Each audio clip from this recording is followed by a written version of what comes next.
আসসালামু আলাইকুম রহমতুল্লাহি ওবারাকাতু। বন্ধুরা, আশা করি মহান রব্বুল আলমিনের দয়ায় সকলেই ভালো আছেন। নেক কাজ করতে সকলেরই ভালো লাগে। আজ সকালে একটি নেক কাজ করে আমার মনটা অনেক প্রফুল্ল, অনেক সুন্দর লাগছে সারাটা দিন। সকালে আমি ঘুম থেকে উঠেই এক ব্যক্তি আসলো আমার কাছে তার মেয়েকে ঝাড়ানোর জন্য। আমি তার মেয়েটাকে ঝাড়িয়ে দেওয়ার পরে সে আমাকে 50টা টাকা হাদিয়া দিল। এমন সময় একটি ভিখারি এসে আমার দরজার সামনে দাঁড়িয়ে আছে। আমি সাথে সাথে টাকাটা নিয়ে সে ভিখারির হাতে দিয়ে দিলাম।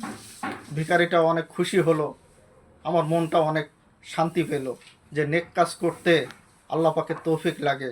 এই জন্য সকলে আমরা আল্লাহ পাকের সন্তুষ্টির জন্য নেক কাজগুলো করব। আল্লাহ পাক আমাদের সেই তৌফিক দান করুন, আমিন।